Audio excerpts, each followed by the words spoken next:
Bismillahirrahmanirrahim. Alhamdulillahirrabbilalamin. Wassalatu wassalamu ala asyrafil anbiya'il mursalin wa ala alihi wa sahbihi ajma'in. Rabbi yassir wa la tu'assir, Rabbi tamim wa bi khair ya karim. Alhamdulillah, hari ini kita jumpa lagi dalam sesi live Uncle dalam sharing isu perundangan syariah di Mahkamah Syariah. So, bagi yang first time baru join Uncle punya video, Uncle perkenalkan diri, nama Uncle Sufyan Ismail, merupakan pengamal perundangan syariah di negeri Sabah atau lebih dikenali dengan Peguam Syar'i. So, hari ini kita akan membincangkan beberapa topik ataupun isu di Mahkamah Syariah. Apa hari ini kita punya tajuk yang akan kita sharing? So, hari ini kita akan share pasal pentadbiran harta pusaka. Okay. So, kita cover question by question lah, Okay. senang. So, bilakah waktu yang paling sesuai untuk membuat permohonan pentadbiran harta pusaka si mati? Okay, sebelum tu Uncle mau bagi tahu apakah dia pentadbir harta atau lebih dikenali dengan wasi harta. Kalau kamu pernah dengar perkataan wasi atau pentadbir, dia merupakan satu istilah yang sama, yaitu seorang pemohon akan memohon di mahkamah bagi menguruskan harta-harta si mati sebelum harta tersebut dibahagi-bahagikan. Okey, isu yang baru tadi kena tanya adalah bilakah perlu diurus takbir harta tersebut Bila atau waktu menjadi yang sesuai. Ya, waktu yang sesuai. Waktu sesuai adalah waktu apabila berlakunya kematian. Contohnya hari ini berlaku kematian. Kalau boleh dalam masa sebulan, 2 bulan atau disegerakan. Selepas itu perlulah membuat satu pentadbir harta.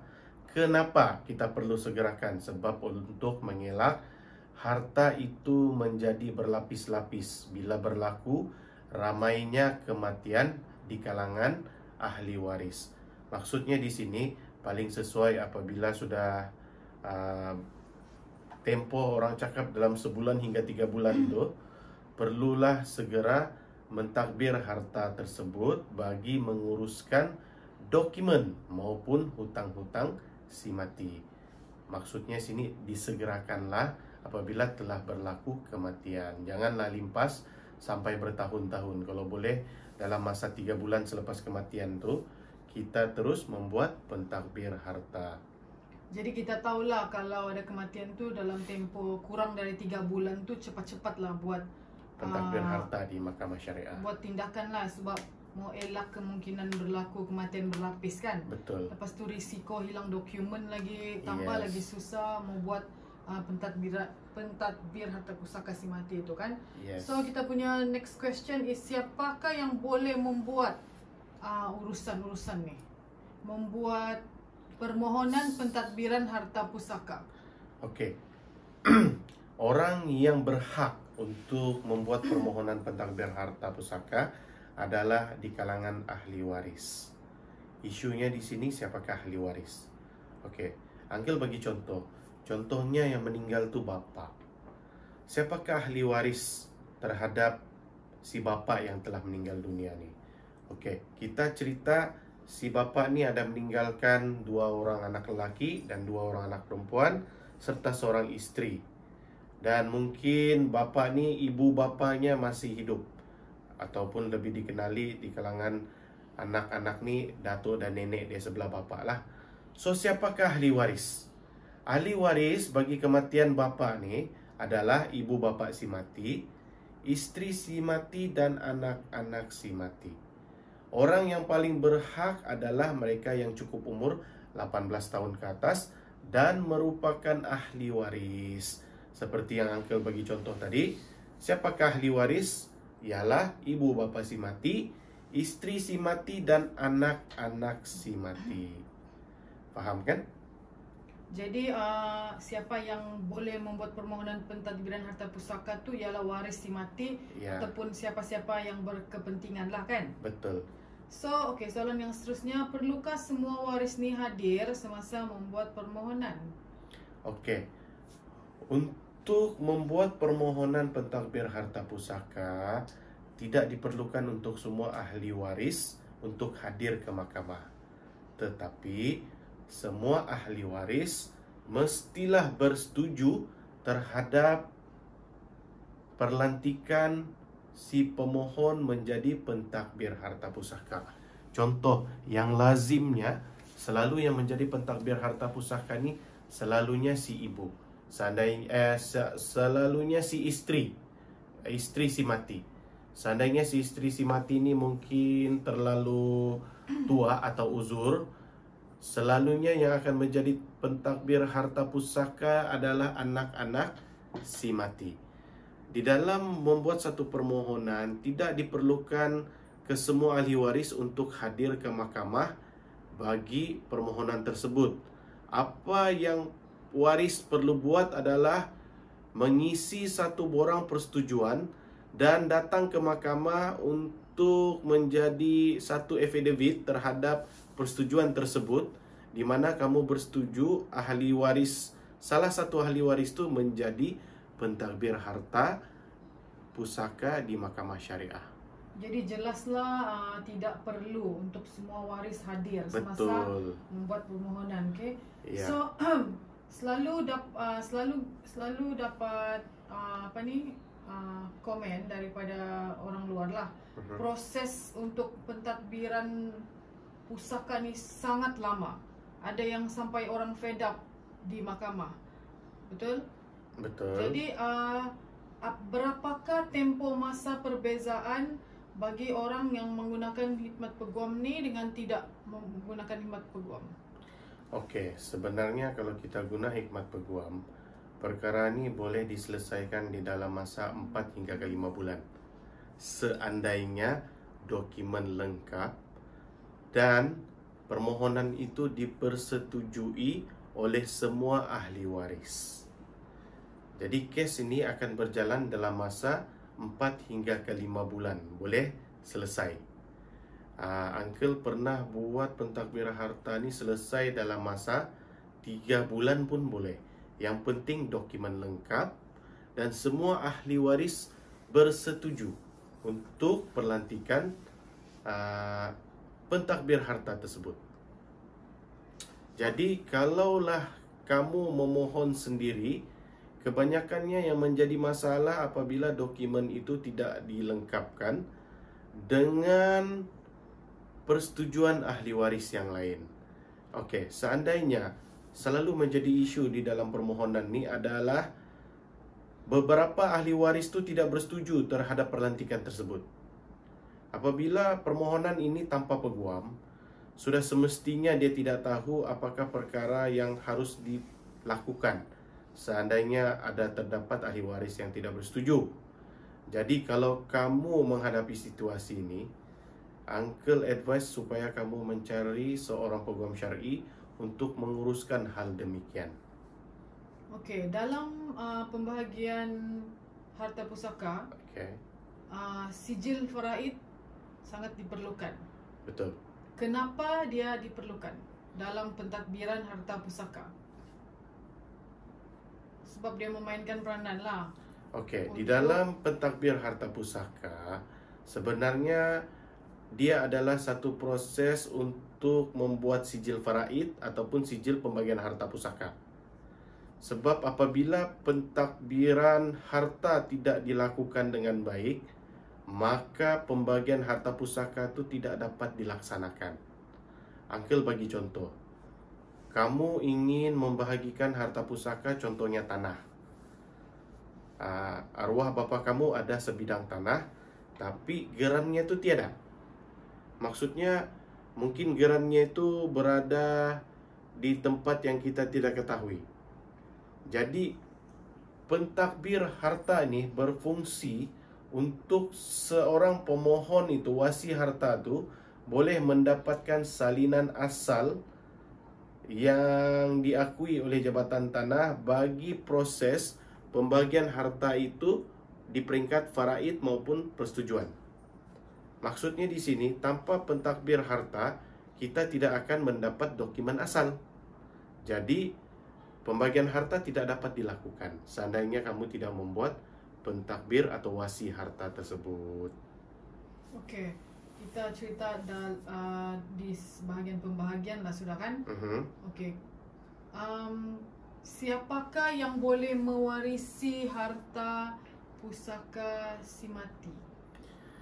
Macam mana yang Uncle cakap tadi, siapa yang menjadi ahli waris di dalam pentadbir harta, dia adalah juga menjadi ahli waris di dalam pembagian harta.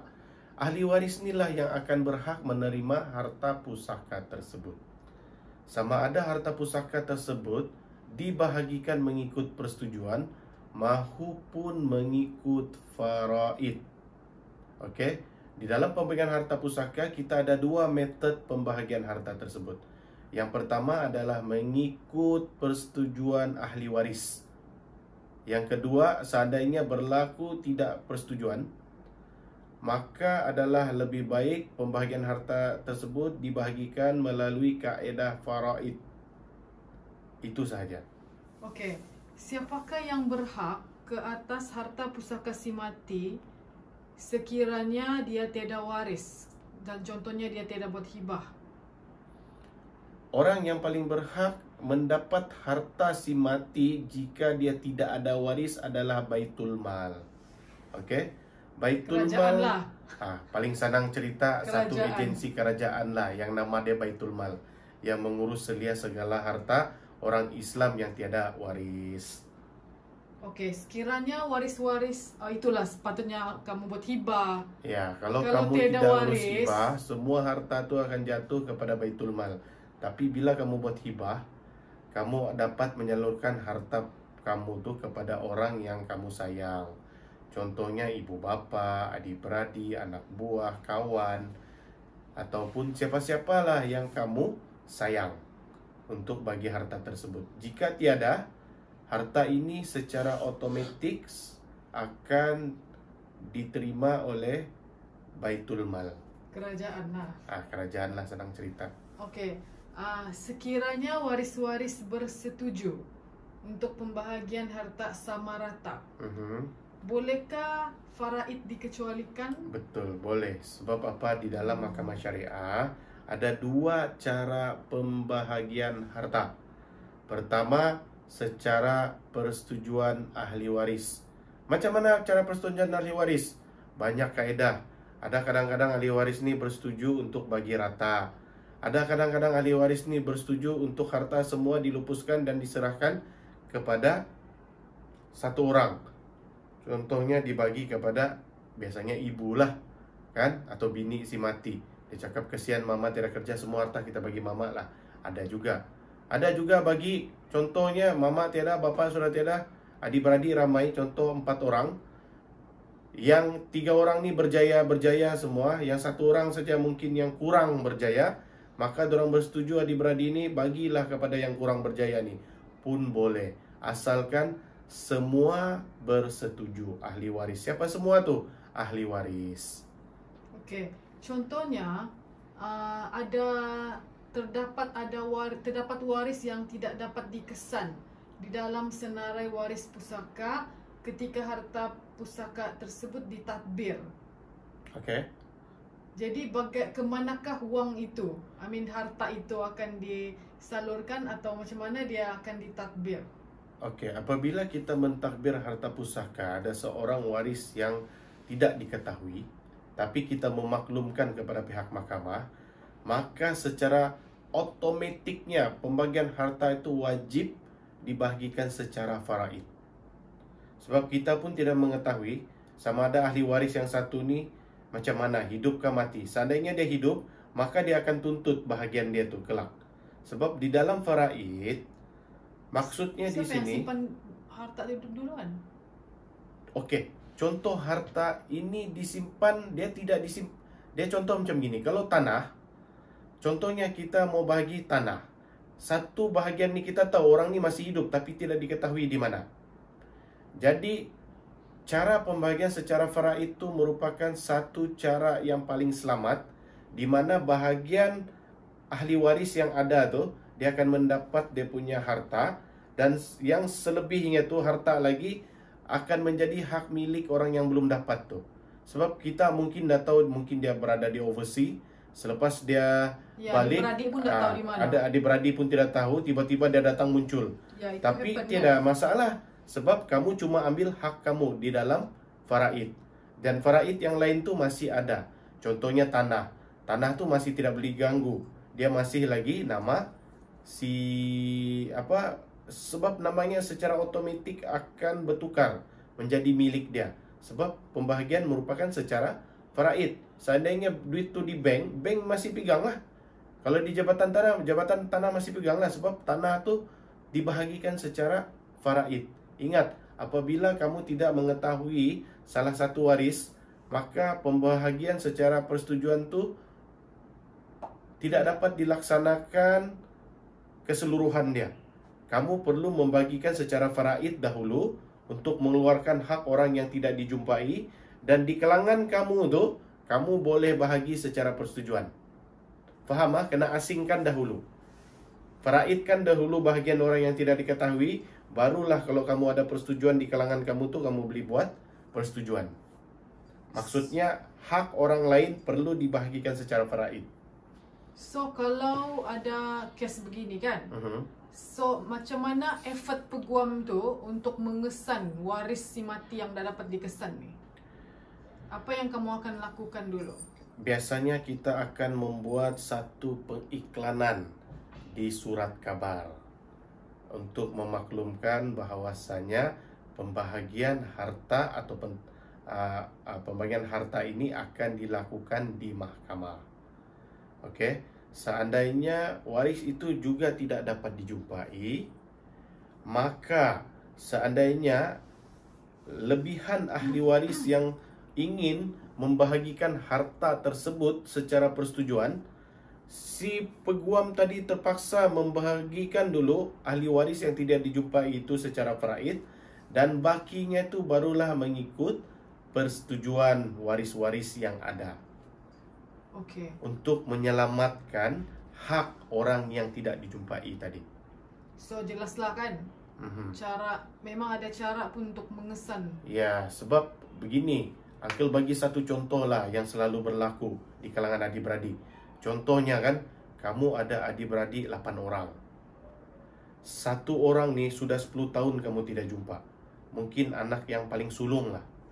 So, baki 7 orang ni, 7 orang ni bersetuju untuk bahagi rata bahagian tu. So, sebelum kamu bahagi rata, faraid perlu dibahagikan dahulu nisbah dia kepada orang yang tidak dijumpai ni, anak sulung ni. Okey? Setelah dibahagi anak sulung ni, dia punya faraid, baki yang lain tu baru dibahagikan secara persetujuan. Boleh. Ataupun semua mengikut kadar faraid pun boleh. Ini adalah bergantung kepada persetujuan ahli waris yang lain. Senanglah kalau ada persetujuan kan? Yes, betul. Okey, saya ni anak sulung dan saya lelaki lah. Bolehkah saya menyemak harta yang ditinggalkan oleh si mati? Di mana harta-harta tu berada? Boleh melalui pentadbir harta pusaka. Okey, kalau kamu, contohlah kamu mau cek harta si mati, bapa kamu lah contohnya. Kamu tahu dia ni ada harta mungkin di CIMB kah, Bank Conventional kah, ASB kah apa, tapi biasanya kamu memang dilarang untuk mengetahui jumlah dia punya harta. Apa yang boleh dorang bagi tahu memang ada harta di sana. So kamu perlu membuat permohonan pentadbir harta bagi membolehkan kamu mendapat satu perintah mahkamah orang yang berautoriti untuk mendapatkan maklumat dokumen di institusi berkenaan. Kalau kamu tidak buat pentadbir harta, institusi itu tidak akan membenarkan kamu mendapat maklumat dokumen terhadap berapa jumlah harta si mati. Okey. Dalam kes pentadbir harta, of course lah ada kos kan, semasa tujuan proses pentadbiran tu masih berjalan. Okay. Adakah waris boleh memohon pengeluaran sebahagian tunai harta pusaka bagi menguruskan tujuan sara hidup semasa pentadbiran ni masih berlaku? Tidak boleh. Dia kamu kena gunakan kos tu dengan duit kamu sendiri dulu, tapi kamu boleh klaim kemudian di bawah waktu pembagian harta tu hutang dalam pengurusan. Okey, kamu tidak sewenang-wenangnya dalam pentadbir harta untuk menggunakan duit waris, duit si mati, tapi kamu boleh klaim. Kamu kena buktikan melalui risit apa ketujuan perbelanjaan. Kalau kamu cakap benda ni diuruskan untuk mentadbir harta, kamu boleh sertakan bil semasa di dalam pembahagian harta pusaka. Jadi sebelum dibahagikan harta tu, kita akan tolak dulu dengan kos-kos yang kamu cakap tadi. Ini masa pentadbir harta saya tanggung kos untuk cari maklumat, contoh minyak lah, tidur hotel lah, apa semua kamu boleh nyatakan sebelum pembahagian harta faraid maupun persetujuan dilakukan. Contohlah, kamu ada kos, dalam kos tu mungkin kamu belanja 10.000 dalam pentadbir harta pusaka untuk mendapatkan dokumen-dokumen harta tu. So kamu perlu bagi bil di dalam proses permohonan pembagian harta pusaka, supaya dia dikecualikan daripada harta pusaka untuk bayar hutang dulu. Itu dianggap hutang. So adalah cara untuk cover Ada. kos-kos Ya, sebab semasa pentadbiran tu berlaku. Ya, sebab selalu menjadi satu masalah kepada ahli waris yang mahu menguruskan harta. Selalunya adik-beradik ni bila tunjuk kos untuk lantik peguam semua lari, tapi bila dapat harta semua berebut. Semua laju. Jadi isunya di sini, orang yang menguruskan dahulu proses dalam pembagian harta tersebut boleh klaim. Klaim masukkan di dalam permohonan pembagian harta, dinyatakan segala urusan bil-bil dalam mengurus takbir kes tersebut, supaya diasingkan dulu, dibayar kepada pengeluar utama duluan duit itu, baru lebihan harta tersebut, harta pusaka itu dijadikan faraid atau pembagian harta persetujuan lah. Okey, apabila dirujuk dengan bank berkaitan harta pusaka, bank selalu minta surat kuasa mentadbir. Betul. Mengapakah itu berlaku? Okey, sebab pihak bank dia tidak mahu terjadinya pertelingkahan isu orang yang berautoriti untuk mendapatkan maklumat bank. Contohnya, bank tidak akan mengetahui ahli waris yang mempunyai isteri sampai 4. Jadi bila ada 4 isteri, secara logiknya keseluruhan 4 orang isteri itu adalah berhak untuk mendapatkan maklumat, betul? Isunya di sini adalah siapakah yang paling berautoriti di antara 4 orang isteri tersebut. Jadi pihak bank tidak mau tanggung risiko siapa di kalangan 4 isteri itu yang mendapat perintah mahkamah, maka dialah orang yang berautoriti untuk mendapatkan dokumen dan maklumat. Sebab inilah yang pernah terjadi di bank-bank, di mana orang yang mempunyai isteri lebih masing-masing mau minta dokumen tu.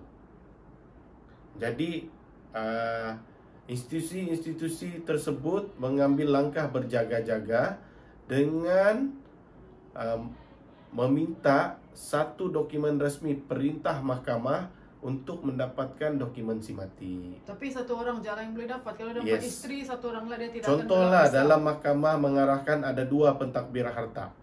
Contoh ada 2 orang yang dilantik, 2 orang tu boleh dapat lah. Dia bergantung kepada perintah mahkamah. Tidak lebih daripada 2 lah. Selalunya ya begitu. Okey. So dari manakah waris ni boleh mendapatkan surat kuasa mentadbir ni? Di mahkamah syariah. Bagi harta yang melebihi RM100,000, dia under mahkamah tinggi. Kalau dia di bawah RM100,000, dia di bawah mahkamah rendah syariah. Di mana-mana mahkamah syariah yang terdekat di Nama daerah dia kamu. betul kan?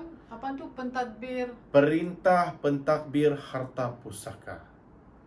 Dia mesti ada tulisan perintah. Boleh buat dengan peguam tak tu? Boleh buat dengan peguam, boleh buat sendiri. Tapi buat sendiri yang macam tadi cakap lah, bertahun-tahun mau buat. Pentadbir je pun. Yes, kadang-kadang sebab orang tidak tahu apa dokumen yang perlu diserahkan di mahkamah. Okey, bagaimana ingin membuat pentadbiran harta pusaka bagi aset yang belum habis bayar, contohnya kenderaan? Okey. Sebab apa? Adakah begitu? Kenderaan ini dia tidak ada insurans MRTA. Maksudnya kereta ini selalunya masih dalam hutang. Jadi kalaulah kita ingin kereta ini ditukar hak milik, maka pentadbir harta diperlukan bagi menggantikan nama si mati. Jadi cara dia mesti ada satu orang pentadbir supaya kereta ini boleh diuruskan jual belinya apabila sudah dibuat pembagian harta pusaka. Contohnya kereta ini adalah masih dalam hutang 7 tahun. Tinggal 2 tahun lagi, maksudnya 5 tahun sudah ada Habis. sudah bayarlah, maksudnya ada baki 2 tahun. Sekarang isunya kereta ini berapa nilai di pasaran. Contohnya lah, kereta ini terpaksa dijual untuk dibahagikan harta pusaka. Maka apabila berlakunya penjualan kereta tersebut, dia masih memerlukan seorang pentadbir bagi menukar nama tersebut. Sebab itulah mana-mana harta yang masih dalam loan, dia perlukan seorang pentadbir harta untuk menggantikan diri terhadap si mati. Itulah jawapannya. So, bagaimana pula dengan pentadbiran bagi aset seperti rumah atau tanah tu kan, yang dilindungi oleh insurans MRTA? Kalau harta itu dilindungi MRTA, maksudnya apabila berlaku kematian, harta itu tidak payah bayar sudah. Tidak payah bayar hanya sudah. ada Dia pemilikan. ya, maksudnya itu akan jadi harta pusaka lah, dan perlu dibahagikan sama ada secara persetujuan atau faraid.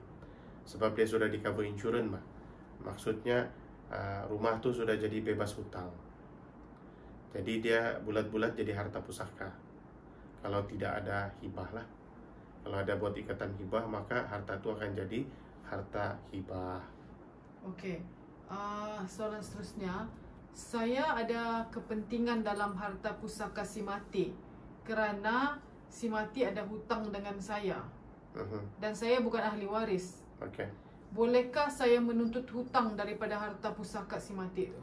Boleh, tapi dengan syarat kamu mesti ada Bukti. satu perjanjian, bukti, saksi. Kalau kamu tiada saksi, pastikan kamu ada satu ikatan dokumen rasmi yang mengesahkan ada perjanjian pinjaman. Kalau kamu cakap pinjam pakai mulut, pastikan kamu ada 2 orang saksi lelaki yang mengesahkan memang si mati ada membuat pinjaman terhadap kamu. Itu saya ada punya syarat. Kalau tidak ada, just bagi tahu hutang saja pakai air liur, maka tuntutan itu tidak dapat akan diberikan kepada si pemiutang lah. Okey, bagi pemilik harta yang sudah meninggal dan dia sudah letak penama di dalam penerima, contohnya dalam KWSP tabung haji itu kan, dia ada penama tu kan. Okey. So, adakah bayaran itu akan diberi terus kepada penama atau pentadbir harta yang dilantik? Begini, kita kena lihat dulu penama yang dia tulis tu sama ada hibah ataupun pentadbir. Kalau dahulu di KWSP dia menulis penama tu sebagai pentadbir. Tapi yang baru-baru ini KWSP telah mengeluarkan satu kempen di mana KWSP ada membuka satu package hibah. Kalau di tabung haji confirm hibah. Maksudnya seandainya berlaku kematian di mana keseluruhan duit tabungan itu akan dihibahkan kepada penama yang dorang telah catat ataupun tulis. Jadi kalau harta hibah, dia harta hibah, dia bukan harta pusaka. Tapi untuk KWSP kita kena cek dulu sama ada penama itu pentadbir ataupun penerima hibah. Seandainya itu penerima hibah, maka itu adalah harta hibah. Dia bukan harta pusaka. Maksudnya itu direct pemilik yang penerima hibah lah. Okey, bagi kes pusaka ni kan, kalau penama tu, penama yang menjalankan tanggungjawab sebagai wasi, Pentadbir. pentadbir lah, dia gagal dalam menjalankan tanggungjawab. Contohnya dia tidak mengagihkan wang yang diterima melalui contohnya KWSP kah, tabung haji kah atau insurans kepada waris-waris yang sah yang sepatutnya. Apakah tindakan yang boleh diambil oleh waris-waris ni? Ahli waris yang lain boleh memohon di mahkamah bagi pembahagian harta pusaka terhadap wang KWSP. Boleh Dia diambil buat tindakan undang-undang permohonan. lah kan? Betul. Sebab apa? Biasanya KWSP akan meminta satu perintah mahkamah mengenai pembahagian harta, bukan pentadbir. Okey. Jadi di sini pentadbir tidak sewenang-wenangnya akan mendapat harta melalui wang KWSP tersebut. Kecuali yang diorang peroleh ini hanya duit, kalau uncle tidak silap adalah duit khairat kematian, terhadap kematian si mati itulah. Tapi duit tu akan dibahagikan mengikut perintah mahkamah. Sebab KWSP ni ada dua, diorang pun ada akta sendiri. Kebanyakan akta tu diguna pakai bagi mereka yang non-Muslim. Untuk Muslim boleh menggunakan sijil faraid ataupun perintah pembahagian harta pusaka. Okay, ini satu soalan yang famous juga ni. Sekiranya penerima pension tu meninggal dunia, adakah wang pension yang masih dimasukkan ke dalam akaun si mati tu dianggap sebagai harta pusaka? Wang pension yang diterima semasa hayatnya. Okey, ingat wang pension bukan harta pusaka. Dia ialah milik Dia kerajaan ada Malaysia. milik kerajaan Malaysia. Ramai Ingat. orang tanya ni. Kebanyakan orang cakap pension ni adakah harta pusaka? Bukan. Dia ikut akta pension. Pension hanya diterima oleh si isteri dan anak. Itu kita kena faham. Dia bukan harta pusaka. Jadi janganlah persoalkan pasal pension sebab Itu duit kerajaan. itu duit kerajaan, dia bukan harta pusaka si mati.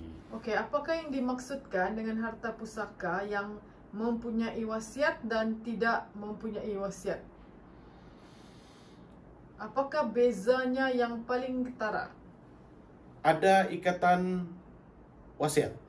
Maksudnya asal ada satu dokumen yang mengesahkan harta ini merupakan ada wasiat. Itu beza dia.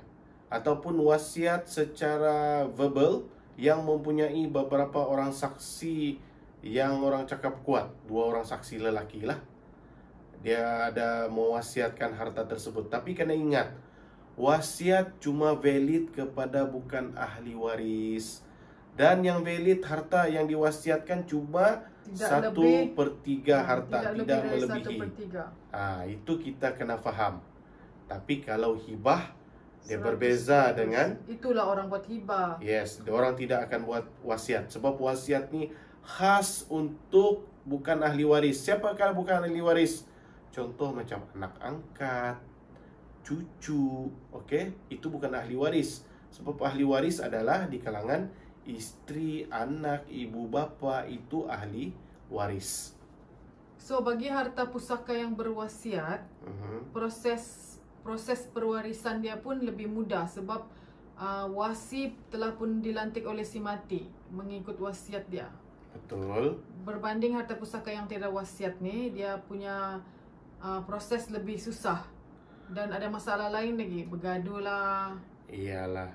Proses dia menjadi lebih lama lah. Betul. Cuma wasiat ni pun sebenarnya lebih baik kalau kita buat hibah berbanding wasiat. Sebab kebanyakan penerima harta ni adalah ahli waris. Jadi uncle sarankan berbanding buat wasiat, lebih baik membuat satu ikatan hibah. Sebab bila ikatan hibah, dia melibatkan ahli waris. Kalau mau wasiat ni, belum tentu orang yang meninggal tu ada cucu. Dan belum tentu yang meninggal tu ada anak angkat. Jadi Berbanding wasiat dan hibah adalah lebih baik seandainya kamu merancang untuk membuat satu ikatan hibah, supaya harta yang kamu tinggalkan itu tidaklah menjadi satu perebutan kemudian hari. Oke, wasiat dan hibah ini perlu, tapi mau dibandingkan di antara hibah dan wasiat, lebih baik wasiat, sebab wasiat ini lebih fleksibel untuk diserahkan kepada siapa yang kita mahu tanpa had limit, asalkan harta itu milik si pemberi dan bebas daripada hutang, melainkan hutang yang di cover oleh insurans. So harta pusaka ni dia hanya boleh diwasiatkan tidak lebih 1/3. Betul. Kepada orang yang bukan waris. Betul. Okey. Jikalah kan ada nama yang tiada dalam wasiat tu, tapi dia rasa dia patut dapat harta pusaka dari si mati tu, bolehkah dia menuntut wang belanja ataupun nafkah daripada harta pusaka si mati? Adakah yang ingin menuntut tu ahli waris atau bukan? Dia ahli waris lah. Okey. Dia tidak boleh menuntut sebab dia boleh Cuma menuntut. dia tiada nama dalam sana. Boleh. Mana-mana ahli waris yang tiada di dalam wasiat, dia masih boleh menuntut harta tersebut melalui pembahagian harta pusaka, walaupun dia tiada dalam wasiat. Sebab apa? Ahli waris ni dia tidak layak dalam wasiat. Senang cerita. So jangan susah hati. Kamu masih ada bahagian di dalam pembahagian harta pusaka. Tapi diorang kena buat tuntutan lah, dia tidak automatik. Sebenarnya otomatik, betul, melalui sistem faraid. Asalkan orang yang membuat permohonan tersebut tidak mensorok maklumat kamu. Contohnya lah kan, si mati ini ada 5 anak, dorang sorok cuma ada 4 anak. Walau bagaimanapun penipuan, bini lain lagi. Mungkin ada bini lain ke apa, dia sorok, padahal sudah pernah kawin 2, tapi dia cakap 1 saja bini. Sekali cek dalam sistem, ada isteri yang kedua. So benda-benda macam ginilah yang selalu menjadi masalah di dalam pembahagian faraid, disebabkan ada pihak yang tidak bertanggungjawab cuba menyorokkan fakta sebenar. Orang Sabah panggil tapuk hal sebenar. Itulah yang selalu menjadi masalah. So soalan kita semua sudah cover. Mungkin kita boleh share apa yang menyebabkan satu proses pengurusan harta pusaka ni terlalu lama, sampai 5 tahun, ada yang 2 tahun, ada yang 3 tahun. Senang cerita. In real life, in real case lah. The real case ni, pemohon atau ahli waris ni dia kedekut untuk upah peguam. Tu saya senang cerita. So kalau kamu mahu harta kamu tu terjamin hak kamu dan diproses dengan segera, dapatkan hikmat pengamal perundangan. Paling senang carilah peguam syar'i yang kamu percayai, yang kamu biasa. Kalau kamu cuba mau kedekut buat sendiri, boleh try, tapi jangan mengeluh seandainya proceeding mahkamah tersebut mengambil masa yang cukup lama disebabkan oleh ketiada pengetahuan kamu dan ketidakarifan kamu di dalam protokol mahkamah. Itulah yang menjadi sebab kamu menyalahkan mahkamah, padahal kesilapan kamu tidak memenuhi segala kehendak mahkamah. Jadi mau senang cerita, dapatkan hikmat seorang peguam syar'i yang arif di dalam mengendalikan kes pembahagian harta tersebut. Oke, Uncle harap sesi sharing kita pada kali ini pasal harta pusaka maupun hibah maupun wasiat dapat memberi manfaat. Tolong share kepada kawan-kawan dan keluarga. Ingat, ini bukanlah satu iklan ataupun konsultasi. Ini merupakan satu sesi sharing info dan tips mengenai undang-undang di Mahkamah Syariah. Sebelum kita habiskan, kita share sikit. Kalau contohlah macam satu family tu dia mau buat dan dia ada masalah kos guaman tu, dorang boleh buat sharing betul antara keluarga kan? Yes, kamu boleh buat sharing. Lepas tu nanti harta Nanti boleh pusaka tu tolak daripada harta pusaka yang bakal kamu miliki. Contohlah, kamu ada harta 100.000. Contoh. So, kamu tolak dulu kos guaman, baru kamu bahagi harta pusaka tersebut. daripada dia tidak terbagi kan? Yes, daripada kamu ni semua masing-masing mau kedekut, mau kasih keluar duit, jadi kamu bagi yang ada kelebihan boleh keluarkan dahulu. Kamu boleh keluarkan dahulu modal kamu, nanti kamu dapatkan balik semasa pembahagian harta tersebut. Sebab macam contoh kalau adik-beradik pun bukannya semua, contoh ada 5 orang adik-beradik, bukannya semua nasib dia baik, dia ada duit kan. Mungkin So ada yang satu ada orang kelebihan tu boleh mendahulukan duit. Bukan kamu ni mengorbankan duit, mendahulukan duit, nanti boleh dikontra balik semasa kamu mendapat pembahagian harta tersebut. Biasa kamu buatlah macam tu. Yes, biasa sudah kita buat. Okay? So, Uncle harap hari ini semua clear. So, kita akan jumpa lagi pada sesi yang lain mengenai harta pusaka maupun hibah ataupun wasiat, supaya follower Uncle lebih faham macam mana apa tindakan yang perlu dibuatkan apabila menghadapi situasi harta pusaka. advice lo macam mana, jangan lengah-lengahkan. Yes, jangan sampai harta tu berlapis-lapis. Maksudnya banyak berlaku kematian di kalangan ahli waris. Okey, Uncle akhiri dengan ucapan Assalamualaikum warahmatullahi wabarakatuh. Jumpa lagi. Bismillahirrahmanirrahim. Alhamdulillahirabbil alamin. Wassalatu wassalamu ala asyrafil mursalin wa ala alihi washabihi ajmain. Rabbi yassir wa la tu'assir, rabbi tamim wa bikhair ya karim. Alhamdulillah, hari ini kita jumpa lagi bagi sesi perkongsian isu syariah di Mahkamah Syariah. So bagi yang first time ikut Uncle punya live atau video, Uncle perkenalkan diri, nama Uncle Sufyan Ismail, merupakan pengamal perundangan syariah di negeri Sabah atau lebih dikenali dengan Peguam Syar'i. So hari ini kita akan teruskan dengan tajuk apa tu tajuk kita pada malam ni? Harta pusaka. Okey, harta pusaka. Apakah persoalan harta pusaka yang hendak ditanya?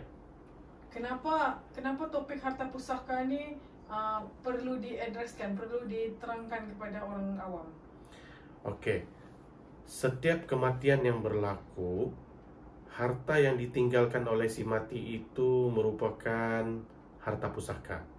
Di mana harta pusaka ni akan diwarisi oleh ahli waris si mati. Kenapa perlunya kita address? Sebab kalaulah kita tidak mengetahui siapakah yang layak menerima harta pusaka tu, minda kamu akan seperti dahulu, yang mana kamu menganggap harta pusaka tu akan dikuasai oleh anak sulung. Jadi persepsi seperti begini, Uncle ingin kikis supaya kamu mengetahui di dalam hukum syarak, dalam Islam, setiap ahli waris mempunyai hak di dalam mewarisi harta pusaka. Siapakah ahli waris di dalam harta pusaka tersebut? Dan itulah yang perlu kita ketahui. Siapakah yang akan menjadi ahli waris yang berhak menerima harta pusaka? Basically-nya, ahli waris adalah di kalangan ibu bapa si mati, isteri si mati, kalau yang satu isteri lah, kalau yang dua isteri, isteri lah, dan anak-anak si mati. Yang itu basically ahli waris yang perlu kita ketahui. Satu lagi yang mengenai harta pusaka yang perlu kita ketahui adalah perbezaan di antara apa yang dimaksudkan dengan wasiat, hibah, benda tu juga perlu kita ketahui untuk memudahkan semua ahli waris mengetahui harta ini harta jenis macam mana. Kenapa masih ada perception orang malas mau urus harta pusaka ni? Sebab masih ada persepsi di mana masyarakat kita ni menganggap anak sulung itulah yang akan urus segala harta. Kalau bapa tu yang meninggal, kebanyakan orang berfikir anak sulung lah yang paling berhak. Tapi sebenarnya di dalam undang-undang syariah, semua ahli waris adalah berhak. Semua ahli waris juga boleh menjadi pemohon di dalam mentadbir harta maupun di dalam permohonan pembahagian harta pusaka. Mungkin orang awam dia tidak tahu apakah kesan kepada harta-harta ni jika dia tidak diuruskan. Iya, kebanyakan orang awam, dorang ni ada dua persepsi. Yang pertama, dorang malu untuk menguruskan harta ni dalam tempoh masa terdekat. Orang nanti nak cakap Gila harta. gila harta. Sebenarnya itu adalah sesuatu yang perlu dikikis. Sebab apa? Kenapa kita perlu menguruskan harta pusaka itu dalam kadar yang segera? Sebab kita cuba untuk mengelakkan berlakunya lapisan di dalam pembagian harta pusaka. Bayangkanlah, jika ahli waris tu kita ada banyak berlaku kematian, sedangkan harta si mati ini sudah awal perlu diuruskan dengan kadar segera, tapi sengaja dilengah-lengahkan disebabkan mereka ni malu, akan dicop ataupun akan digelar sebagai ahli waris yang gila harta. Inilah persepsi yang perlu kita ubah.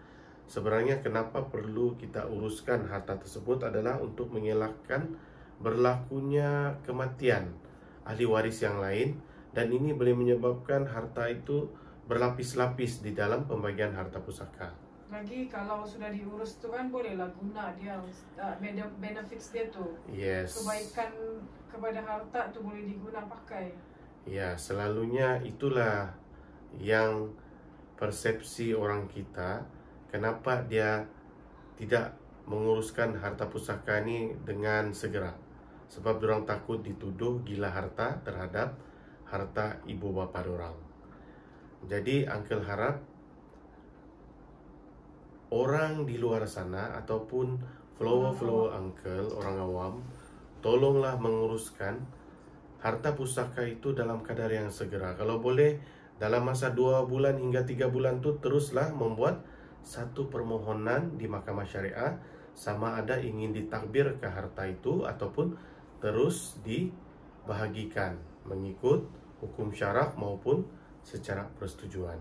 Kalau selalunya proses dia lama kan? Betul, dia akan mengambil masa 3 hingga ke 5 bulan. Jadi Itu adalah standard proceeding di mahkamah syariah. Jadi kalau hendak bertindak sekarang, tambahlah lagi lama. Iya, sebab apa? Apabila kita membuat satu permohonan di mahkamah, dia memerlukan masa untuk proceeding case tersebut. Jadi adalah agak mustahil untuk kamu siapkan case tersebut dalam masa sebulan. Jadi kamu kenalah membuat satu permohonan segera setelah berlakunya kematian ibu bapa kamu ataupun siapa-siapalah yang kamu ni juga sebagai seorang ahli waris untuk menguruskan harta pusaka. Sebab kita tahu bukan semua ahli waris ni orang senang. Mungkin bila kamu melakukan pembagian harta tu dengan segera, ahli waris yang lain tu bolehlah manfaatkan harta yang ditinggalkan tu untuk belanja kelangsungan hidup mereka. Jadi inilah kenapa kita perlu menyegerakan pengurusan pembahagian harta ataupun pentadbir harta pusaka tersebut. Janganlah fikir macam gila harta gitu kan. Ya, sebab apa? Bukan Positif semua orang ni berkemampuan. Tapi dorang ni sebenarnya mengharap untuk mendapat harta pusaka tersebut. So, kita terus pada soalan lah kan. Bukankah harta pusaka orang Islam akan otomatik dibahagikan terus mengikut hukum faraid selepas kematian? Sebenarnya dia bukan secara otomatik. Sebenarnya di dalam Islam Mengikut ayat Al-Quran surah An-Nisa memang ada ditetapkan pembahagian harta pusaka melalui faraid. Walau bagaimanapun, di dalam undang-undang syariah masih memberi peluang kepada ahli waris ataupun keluarga itu untuk memberikan atau mengagihkan harta pusaka itu mengikut persetujuan ahli waris. Kalau ada persetujuan lah. Yes, tapi seandainya tidak ada persetujuan di kalangan ahli waris, maka pembahagian secara faraid merupakan jalan yang sebaik-baiknya. Okay, apakah yang dimaksudkan dengan faraid tidak berjalan terus dan harta itu terbeku? Harta itu terbeku ataupun faraid tidak berjalan terus adalah disebabkan tidak ada satu permohonan bagi mentadbir ataupun mengagihkan harta pusaka tersebut di mahkamah syariah. Seandainya tidak ada pun ahli waris yang membuat permohonan di mahkamah, maka harta tersebut akan terbeku. Maksudnya tidak ada transaksi yang boleh dilakukan terhadap harta si mati. Maksudnya kalau dia berada di bank lah sampai bila-bila. Kalau tanah tu tidak ditukar nama ataupun ditakbir, maka tanah tu akan begitulah dia, tanpa dapat dimanfaatkan disebabkan oleh tidak ada pengurusan di mahkamah syariah mengenai pentakbir ataupun pengagihan melalui faraid ataupun persetujuan. Kalau macam gitu rugi lah kan. Kalau macam rumah ke tanah dimanfaatkan, dapat juga pahala kepada si mati kan. Betul. Yang hidup pun dapat juga manfaatnya. Manfaat, ya. Tapi apa yang banyak berlaku apabila berlaku kematian, banyak ahli waris yang cuba tandang bola. Maksudnya masing-masing kaulah urus sampai tiada orang yang mengurus, akhirnya harta tu beku. Maksud beku, tidak ada transaksi tukar nama pun tiada, pengeluaran pun tiada. Maksudnya tidak ada sebarang transaksi harta yang dapat dilakukan disebabkan oleh tidak ada permohonan di dalam pembahagian harta pusaka. Okey, saya dan suami ada membeli rumah dan meletakkan dua nama saya dan nama suami. Pinjaman rumah atas nama saya. Jika suami saya meninggal dunia dahulu, bagaimana akan jadi kepada pemilikan rumah itu? Okey, apabila kita membeli rumah secara combine loan ataupun maksudnya combine nama berdua. Contohnya nama suami istri. Tapi SMP, loan tu SMP SMP tu Sales and Purchase Agreement, perjanjian jual beli tersebut, pemilikan rumah tersebut mempunyai dua nama, suami dan istri. Cuma bezanya mungkin si istri yang cuma membayar loan. Tapi untuk pengetahuan, apabila ada dua penama, maksudnya insurans pun akan dibahagi dua. Maksudnya di sini, siapa-siapa yang meninggal dunia dahulu, maka separuh daripada nilaian rumah tersebut sudah menjadi harta pusaka. Dan yang satu lagi separuh tu akan diteruskan pembayaran pinjaman sehingga selesai. Okey, itulah yang dimaksudkan apabila combine loan tu, orang yang masih hidup tu masih lagi membayar sehingga pinjaman tersebut langsai. Yang tidak meninggal tu? Yang tidak meninggal itulah yang meneruskan. Yang meninggal tu bahagian 50% tu akan menjadi harta pusaka. Maksudnya sudah terlangsai lah disebabkan oleh insurans yang cover terhadap separuh nilaian rumah tersebut. Itulah yang akan dibahagikan kan? Ya, maksudnya orang yang meninggal tu separuh daripada nilaian tu akan menjadi harta pusaka. Jadi uncle mau tambah sikit, bagi mereka yang memiliki rumah yang mempunyai dua penama, adalah sebaik-baiknya pemilik-pemilik ni cuba untuk merancang rumah tersebut dalam membuat satu ikatan hibah. Maksudnya ikatan hibah tuh masing-masing dua penama ini menghibahkan diri masing-masing agar rumah itu tidak menjadi harta pusaka. Di mana harta pusaka ini yang kita risaukan, dia melibatkan bukan di kalangan anak beranak kamu, di mana dia melibatkan ahli waris yang lain. Jadi apabila kamu menjadikan rumah tersebut sebagai harta hibah, maka rumah itu tidaklah perlu untuk dijual bagi mengagihkan harta pusaka tersebut kepada ahli waris yang lain. Oke, saya telah berkahwin dan mempunyai seorang anak perempuan. Saya berhasrat mewasiatkan harta saya kepada suami dan anak saya. Adakah seorang wanita juga perlu mengikut sistem faraid untuk memberikan harta kepada keluarganya, dan adakah saya perlu mengikut sistem faraid dan ataupun saya boleh terus mewasiatkan harta kepada mereka? Oke, inilah yang Uncle mau bagi tahu. Di dalam faraid ke apa, kita semua ni, nak kisah jantina perempuan ke lelaki, dia mesti mengikuti dalam pembahagian secara faraid itu, jika tidak ada berlaku persetujuan. Dari segi wasiat tu pula, Uncle mau bagi tahu di sini, di mana harta ini kita tidak boleh mewasiatkan kepada ahli waris.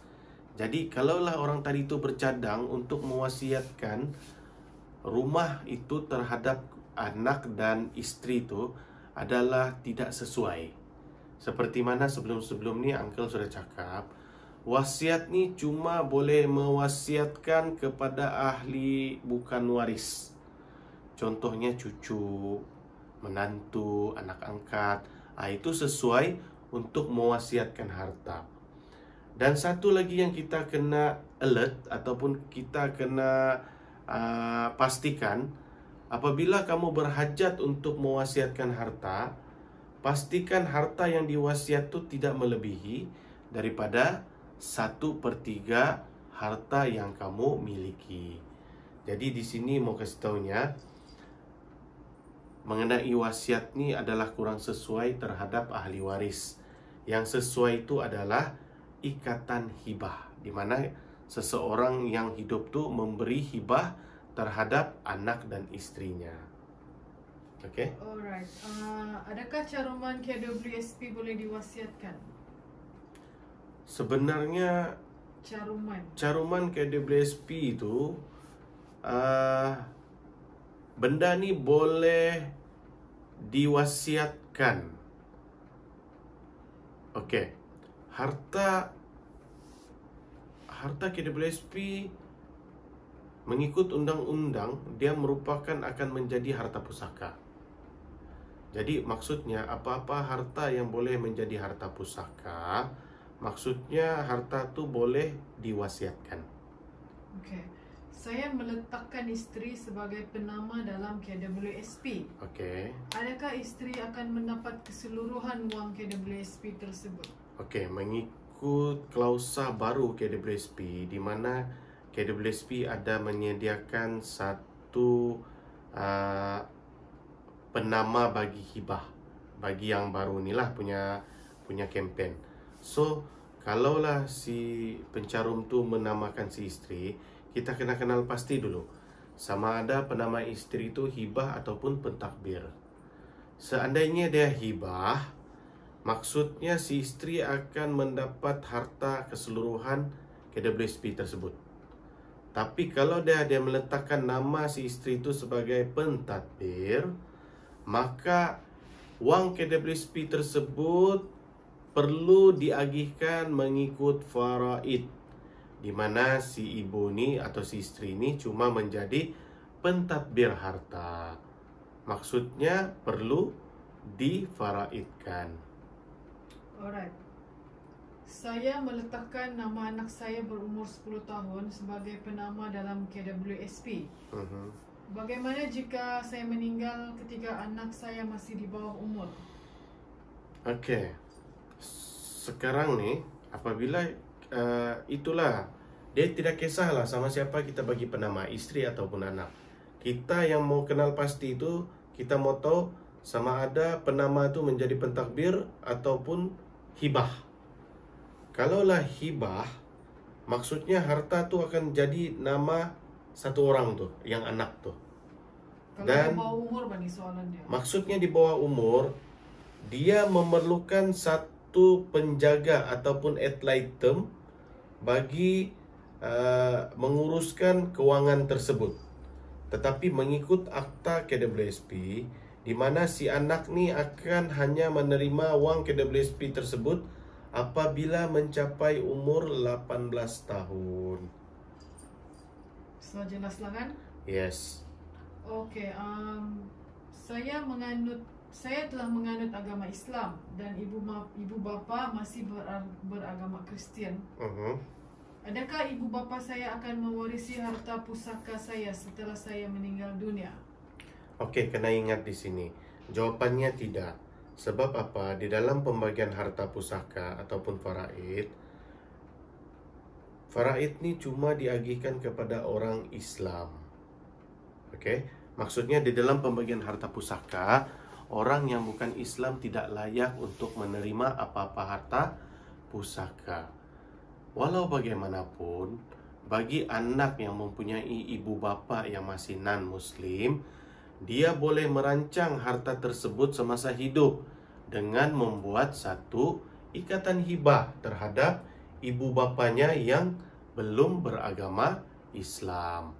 Apabila dijadikan harta itu merupakan harta hibah, maka apabila berlakunya kematian, harta tersebut dapat dimiliki oleh ibu bapa melalui ikatan hibah, tapi bukan di dalam pembagian harta pusaka.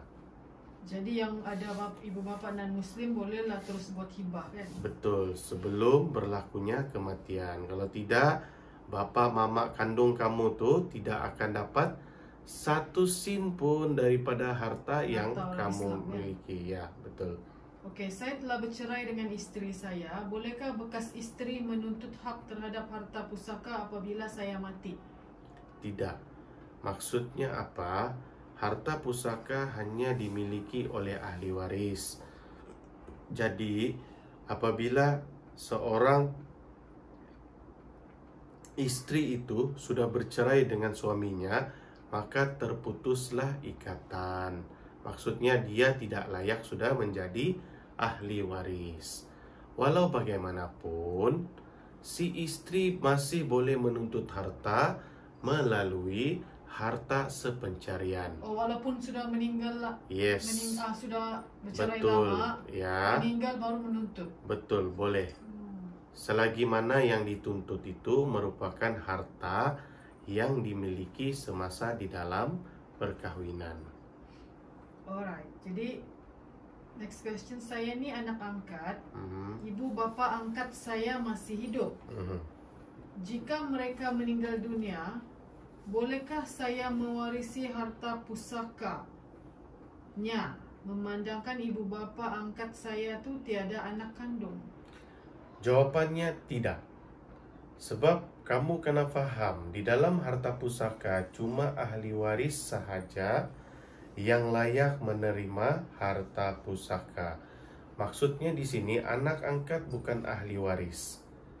Jadi bagi mereka yang berkeinginan untuk anak angkat menerima harta, bolehlah membuat satu ikatan hibah semasa hidup agar anak ini menerima harta apabila berlaku kematian. Sebab apa? Anak angkat tidak layak untuk menerima harta pusaka. Jadi, untuk persediaan awal, ibu bapa angkat wajarlah dan perlulah membuat hibah semasa hidup sebelum berlakunya kematian. Sebab bila mati, si anak tidak akan dapat satu sen pun harta. Jadi buat hibah lah kan? Yes, bagi anak angkat juga buat hibah. Bagi orang yang ada ibu bapa non-Muslim pun perlu buat hibah. Okey, adakah anak luar nikah boleh mewarisi daripada ibu bapa sebenarnya? Okey, Anak luar nikah hanya layak mendapat harta pusaka melalui harta ibunya sahaja. Bagi harta bapa kandungnya, dia tidak layak untuk menerima harta pusaka disebabkan oleh anak itu tidak dinasabkan terhadap bapa kandung. Tapi dia boleh mendapat harta pusaka ibunya walaupun dia anak luar nikah ataupun anak yang tidak bernikah. Maksudnya kelahiran dia itu tidak ada berlaku sebarang pernikahan. Si anak tadi masih boleh mewarisi harta pusaka ibunya. Kalau hibah boleh lah kan? Kalaulah harta itu harta bapa kandungnya tapi yang tidak dinasabkan, dia hanya boleh menerima wasiat ataupun hibah. Okey? Sebab di dalam wasiat dia boleh, sebab dia bukan anak kandung yang sah atau dinasabkan. Okey, bolehkah saya menulis wasiat dan memberikan ke semua harta kepada isteri? Dan adakah waris yang lain akan boleh menuntut jika ini berlaku? Okey, yang pertama jawapan dia tidak boleh. Di mana seorang itu tidak boleh mewasiatkan hartanya itu kepada si isteri. Itu Kenapa? hibah kan? Yes, kalau hibah boleh. Tapi dalam wasiat tidak boleh. Kenapa? Sebab wasiat dia tidak layak untuk ahli waris. Yang pertama. Yang kedua, kalaulah contoh dia mau mewasiatkan kepada yang bukan istrinya, dia tidak boleh mewasiatkan keseluruhan hartanya. Di dalam wasiat, syarat boleh wasiat cuma 1/3 harta. Okey? Jadi dari yang tadi punya soalan tu maksudnya double trouble lah. Pertama, tidak boleh wasiat isteri. Yang kedua, dia tidak boleh wasiat keseluruhan harta. Jadi kalau saya mau juga bagi semua harta pada isteri, Kamu kena tukar dalam bentuk hibah, bukannya wasiat. macam kalau buat hibah tu tidak boleh, tidak akan dituntut oleh waris faraid yang lain lah kan? Betul, sebab apa? Harta hibah dia bukanlah harta pusaka. Okey, jika saya ingin jika saya ingin menulis wasiat, siapa yang perlu saya jumpa? Datanglah berjumpa peguam syar'i dan pengamal perundangan syariah. Mungkin banyak pengamal perundangan syariah yang bukan di kalangan peguam syar'i. Contohnya ada agensi-agensi tertentulah, kamu boleh carilah di mana-mana. Tapi yang sebaik-baiknya adalah membuat wasiat dengan peguam syar'i di negeri masing-masing. Okey, saya ada sebidang tanah yang tiada geran. Bolehkah ia diwasiatkan? Okey, Ni di banyak dalam pemberian wasiat ataupun hibah, kita mestilah mewasiatkan atau menghibahkan harta yang sempurna. Di dalam harta tanah yang tiada geran, itu dimaksudkan dalam harta yang tidak sempurna. Maka jawapannya tidak boleh. Harta yang tidak sempurna tidak boleh diwasiatkan maupun dihibahkan. Kenapa dia tidak sempurna? Tanah itu tidak bergerak. Jadi kalau yang kampung-kampung lot kampung tu tak boleh lah. Tidak boleh sebab dia tidak sempurna pemilikannya. Okey, apakah harta yang boleh diwasiatkan? Harta yang sempurna dan dimiliki oleh si pemberi. Itu syaratnya. Harta ahli dan harta tidak ahli lah kan? Iya, sama ada harta tidak ahli. Ini contoh macam rumah, tanah, bangunan, itu harta tidak ahli. Emas boleh tak? Emas pun boleh. Tapi itu harta alih lah, maksudnya boleh dicairkan segeralah. Boleh maksudnya. Okey, ini soalan untuk kali ini, satu soalan lagi, okey? Rumah yang didiami arwah ayah bersama istrinya, ibu tiri lah. Ada dua nama, iaitu nama ayah dan nama ibu saya. Okey. Ayah dan ibu telah bercerai. Namun rumah tu tidak pernah tukar nama. Okey. Apa yang perlu ibu saya lakukan untuk bahagian rumah tu? Oke, yang pertama sekali, Nanti rumah tu sekarang didiami, bapak tu sudah meninggal. Sekarang rumah tu didiami oleh ibu tiri dan anak-anak dia. oke, yang pertama sekali, istri yang masih hidup, Ni harta pusaka juga ni kan? dia ada dua. Di situ ada pembahagian harta pencarian, dan yang kedua adalah harta pusaka. Oke. Sekarang ini memandangkan harta ini dua penama, yaitu penama bapa dan ibu, yaitu istri yang pertama lah. Tapi telah berlaku perceraian, di mana si ibu hidup ke mati? Ibu hidup. Oke. Mama tiri pun hidup. Bapak Oke, dia yang sekarang ini di mana seorang istri pertama itu atau ibu kepada ni boleh membuat tuntutan harta sepencarian dahulu, disebabkan berlakunya dua penama ataupun harta itu dimiliki semasa di dalam perkahwinan. So apabila telah diputuskan rumah itu telah diagihkan harta pencarian, maka barulah waris yang lain membuat tuntutan harta pusaka. Oke? Maksudnya di sini level pertama, istri pertama perlu membuat satu permohonan ataupun tuntutan harta sepencarian dahulu. Apabila telah dibahagikan, contohlah mahkamah telah memutuskan nilaian 50% rumah itu merupakan milik istri pertama di dalam harta pencarian. So sekarang ni isu yang kedua adalah separuh lagi milik rumah tersebut perlu diagihkan mengikut faraid. Okey, seandainya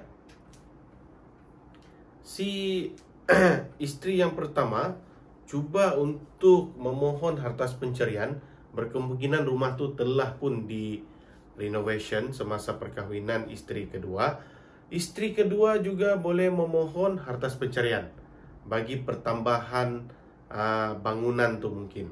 Tapi seandainya si istri kedua tu dia tidak ada buat penambahan terhadap rumah tersebut, maka dia tidak layak untuk tuntut harta sepencarian, disebabkan harta itu dimiliki sebelum perkahwinan suaminya.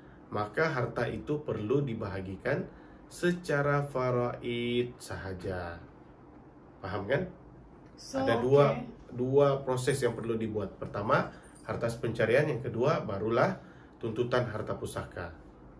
Okey lah. So,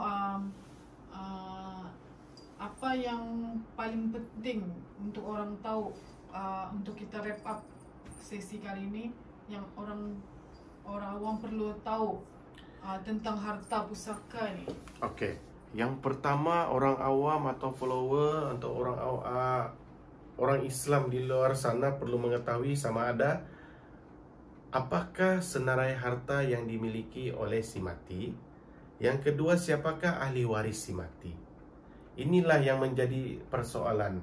Siapakah ahli waris?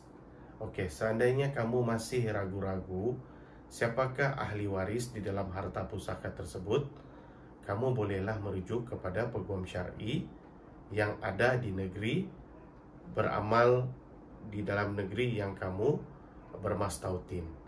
Kamu pastikan dulu siapakah ahli waris. Yang kedua, kamu kena mengetahui perbezaan di antara wasiat dengan hibah. Kalau harta pusaka tu wasiat lah kan? Harta pusaka bukan saja wasiat. Faraid. Harta pusaka ni perlu difaraidkan. Maksudnya wasiat ni yang berlaku semasa dalam hidup. Seperti hibah dibuat semasa hidup, wasiat pun dibuat semasa hidup.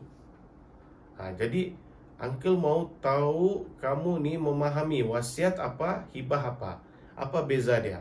Apa kelebihan antara dua instrumen tu, antara wasiat dengan hibah? Kenapa perlu buat hibah? Kenapa bukan wasiat? Kita kena tahu siapa yang boleh kita buat wasiat, siapa yang tidak boleh dibuat wasiat. Itu pun kita perlu tahu. Bilakah yang sepatutnya kita menguruskan harta pusaka untuk difaraidkan?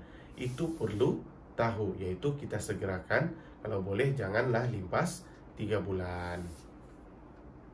So, okay. Oke, so Uncle harap sesi perkongsian kita pada kali ini kamu bolehlah manfaatkan dan share dengan kawan-kawan serta ahli keluarga yang lain supaya semua umat Islam di Sabah peka dan faham terhadap undang-undang syariah, terutamanya bab harta pusaka. So, Uncle harap kita jumpa lagi pada sesi yang lain. Uncle akhiri dengan ucapan Assalamualaikum warahmatullahi wabarakatuh. Kita jumpa lagi. Bye. Bye.